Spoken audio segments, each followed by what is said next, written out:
할렐루야. 이 새벽에도 하나님의 놀라우신 은혜가 우리 성도님들 가운데 함께 하시기를 주님의 이름으로 축원합니다.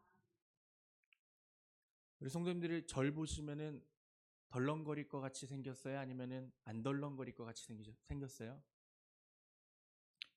저는 생긴 거와 달리 엄청 덜렁덜렁거립니다. 네. 오늘 새벽에도 어제 저녁까지 제가 설교문을 다 써놓고 집에서 이제 옮기잖아요. 옮기려고 옮겨놔서 오늘 아침에 이제 제 사무실에서 인쇄를 하려고 딱 틀었는데 지난달 설교를 보내놓은 거예요. 그래가지고 또 부랴부랴 가가지고 설교문을 다시 가져왔습니다. 우리는 인생을 살아가면서 겉모습에 참 많은 영향을 받습니다. 사람을 만날 때 먼저 사람이 이 눈이 반응을 하잖아요. 그래서 사람을 먼저 볼 때는 얼굴을 보게 된다고 합니다. 그리고 옷차림을 보게 되고요. 그 다음엔 우리가 대화를 시작하기 때문에 말투를 보게 된다고 합니다. 그래서 겉으로 보기에 단정하면 좋은 사람 같고 겉으로 보기에 조용하면 신앙이 좋아 보입니다. 그래서 우리는 자연스럽게 겉을 가꾸는데 많은 시간과 노력을 사용합니다. 우리 신앙생활도 마찬가지입니다. 예배의 자리에 빠지지 않고 참석하는 것, 그리고 봉사를 하는 것, 헌금을 드리는 것, 기도하는 모습이 보이는 것, 이런 것들이 신앙의 전부인 것처럼 여겨질 때가 있습니다. 예전에 제가 다른 교회에서 사역할 때 정말 항상 기도의 자리에 빠지지 않고 열심히 기도하시는 여자 권사님을 본 적이 있었습니다. 그런데 담임 목사님께서는 그 여자 권사님의 그 기도의 자리가 항상 걱정이었습니다. 왜냐하면 기도는 참 열심히 하시는데 이곳저곳 돌아다니면서 이 말실수를 너무 많이 하셔가지고 말을 너무 함부로 막 말씀하셔가지고 교인들을 다 만나가시면서 상처를 주고 다니셨기 때문입니다. 물론 기도하고 예배의 자리에 참석하고 봉사하는 것, 헌금 드리는 것 참 중요합니다. 그러나 문제는 우리의 모습이, 우리의 겉이 전부가 될 때라는 것입니다. 우리의 모습과 입술과 마음이 바르지 않은데 우리의 모습만이 그렇게 보여질 때가 있다는 것입니다. 오늘 본문은 예수님께서 바리새인들과 서기관들의 전통 논쟁 이후에 하신 말씀이 오늘 함께 읽은 말씀입니다. 그들은 손을 씻지 않고 음식을 먹는 것에 대한 문제를 삼았습니다. 율법의 본질보다는 전통과 형식을 더 중요하게 여겼다는 것입니다. 이들은 겉으로는 매우 경건해 보였지만 예수님은 그들의 중심이 하나님께 멀어졌다고 이들을 책망하셨습니다. 그리고 무리를 불러 다시 말씀하십니다. 너희는 다 내 말을 듣고 깨달으라. 이 말씀에는 강한 호소가 담겨 있습니다. 단순히 들으라가 아니고 듣고 깨달으라고 말씀합니다. 이 말씀의 뜻은 무엇이냐? 들었는데 깨닫지 못하면 아무 일도 일어나지 않는다는 것입니다. 깨닫지 못하면 변화가 없고 깨닫지 못하면 회개가 없다는 것입니다. 우리는 살면서 얼마나 많은 설교를 듣고 있습니까? 그리고 얼마나 많은 말씀을 읽고 있습니까? 그러나 정작 그 수많은 말씀과 성경 안에서 우리의 삶과 마음이 바뀌지 않는다면 오늘 예수님의 이 말씀은 우리를 향한 말씀일 수가 있습니다. 너희는 다 내 말을 듣고 깨달으라. 오늘 이 시간 이 말씀을 그냥 듣는 시간이 아니라 깨닫는 시간이 되시기를 주님의 이름으로 소망합니다. 하나님께서 우리에게 말씀을 허락하실 때 우리가 성경을 붙들고 하나님께 나아갈 때 이 작은 글씨 토시 하나하나도 우리의 마음을 깨닫게 하시고 우리를 변화시켜 그 은혜를 깨달으시는 우리 믿음의 성도님들 되시기를 주님의 이름으로 축복합니다. 우리 14절부터 16절까지 함께 다시 한번 더 읽어보겠습니다. 14절부터 16절까지입니다. 무리를 다시 불러 이르시되 너희는 다 내 말을 듣고 깨달으라. 무엇이든지 밖에서 사람에게로 들어가는 것은 능히 사람을 더럽게 하지 못하되 사람 안에서 나오는 것이 사람을 더럽게 하는 것이니라 하시고 아멘.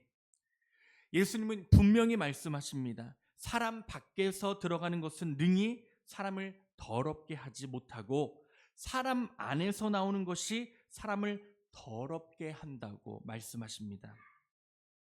당시 유대인들은 음식의 규례를 참 철저히 지켰습니다. 무엇을 먹을 수 있고 무엇을 먹을 수 없는지 매우 엄격했습니다. 그러나 예수님은 문제의 핵심을 완전히 다르게 보셨습니다. 사람을 더럽히는 것은 음식이 아니라 우리의 마음이라는 것입니다. 우리는 신앙생활을 할 때 종종 환경을 탓합니다. 상황이 힘들어서 그렇다. 저 사람이 나를 건드려서 그렇다고 말씀합니다. 그러나 예수님은 우리에게 말씀하십니다. 이미 내 안에 있는 것이 밖으로 나온 것이라고. 분노도, 마음도, 시기도, 질투도, 교만도 밖에서 주입된 것이 아니라 내 안에서 시작된다고 말씀하는 것입니다. 그래서 신앙은 겉을 바꾸는 작업이 아니라 마음을 다루는 작업임을 기억하시기 바랍니다. 예배를 드리는 모습보다 더 중요한 것은 예배를 드리는 마음이라는 것입니다. 예배 시간에 뜨겁게 손을 들고 열심히 크게 찬양하면 뭐합니까? 우리의 마음이 변하지 않고 우리의 마음이 하나님께로 나아가지 않는다면 그것은 진정 하나님이 원하지 않는 모습일 것이라는 겁니다. 그렇기 때문에 다시 한 번 더 오늘 이 시간 우리의 신앙을 돌아보시기를 바랍니다. 혹시 우리의 겉은 괜찮은데 마음은 병들어 있지는 않습니까? 겉은 신앙인데 속은 세상과 다르지 않지는 않습니까? 주님은 오늘도 우리의 중심을 보심을 기억하시기를 바랍니다. 우리가 찬양할 때, 우리가 예배할 때, 기도할 때 우리의 중심 가운데 임재하신 그 하나님의 마음을 따라 우리의 마음을 전적으로 하나님께 드리시는 은혜가 되시기를 주의 이름으로 축복합니다.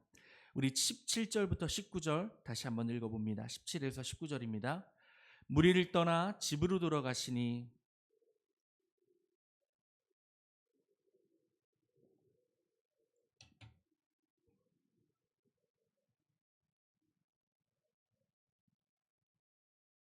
이는 마음으로 들어가지 아니하고 배로 들어가 뒤로 나감이라. 이러므로 모든 음식물을 깨끗하다 하시니라. 아멘. 예수님은 그들에게 이렇게 깨달음이 없느냐라고 다시 질문하십니다. 무리가 떠난 후에 제자들이 묻습니다. 그들은 예수님의 말씀을 전혀 이해하지 못했습니다. 그때 예수님께서 안타까운 마음으로 말씀하십니다. 너희도 이렇게 깨달음이 없느냐? 예수님과 함께 다녔던 제자들조차도 예수님의 말씀의 본질을 깨닫지 못했습니다. 말씀을 가까이서 들었지만 여전히 형식적인 사고에 이들도 머물러 있었다는 것입니다. 예수님은 설명하십니다. 음식은 배로 들어가고 뒤로 나가지만 마음은 그렇지 않다고. 음식은 우리의 육체에서 머물지만 문제지만 마음은 영혼의 문제라고 말씀하십니다. 우리도 마찬가지입니다. 한 가지 질문할까요? 신앙생활을 100년 했다고 믿음이 더 좋을까요? 어떻게 생각하세요? 네, 맞습니다. 신앙생활을 100년 오래 했다가 나도 모르게 1년 동안 신앙생활을 하지 않으면 어떤 상황일까요? 그런데 돌아가시기 전에 1시간, 2시간 하나님 믿습니다. 하나님 사랑합니다. 하나님 고백합니다라고 한 사람, 어떤 사람이 더욱더 신앙이 좋은 사람일까요? 저희가 저희의 눈으로 저희의 마음으로 그 신앙을 함부로 판단할 수는 없지만 하나님 보시기에는 끝까지 마지막까지 마지막에 하나님을 더욱더 간절히 구한 사람을 하나님께서는 원하실 것입니다. 그렇기 때문에 신앙생활을 오래 했다고 해서 저절로 깨달아지는 것도 아니고 더욱더 신앙이 좋은 것이 아닙니다. 우리가 직분이 있다고 해서 자동적으로 성숙해지는 것도 아닙니다. 그렇죠? 집사님, 권사님, 장로님 뭐 직분이 있다고 해서 믿음이 직분을 받자마자 더 레벨업이 되는 것이 아니잖아요. 이것처럼 깨달음은 예수님께서 무엇이라고 말씀하시냐? 깨달음은 은혜라고 말씀하십니다. 혹시 우리는 말씀을 너무 익숙하게 듣고 있지는 않으십니까?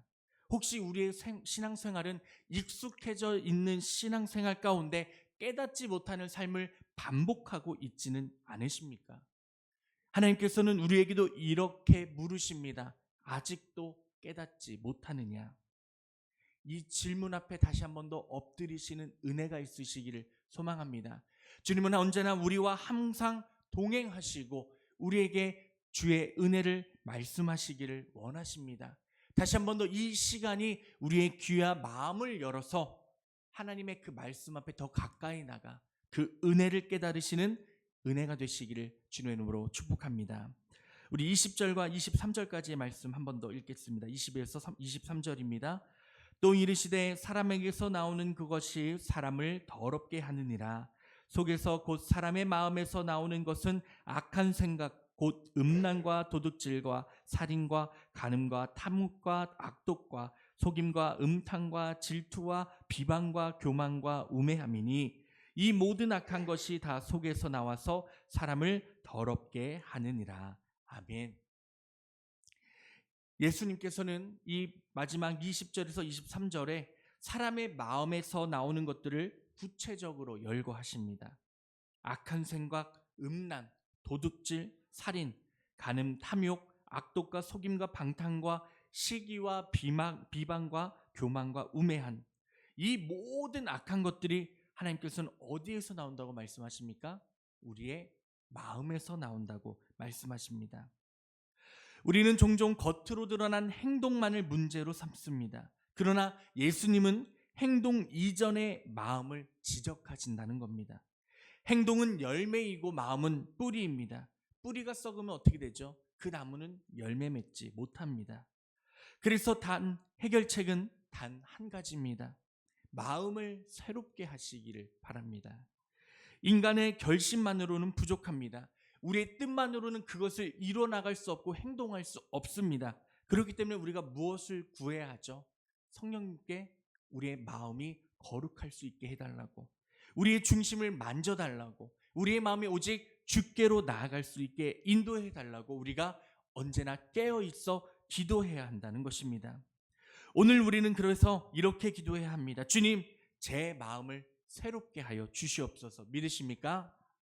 제 안에 있는 악한 생각들을 주님 씻어 주시옵소서.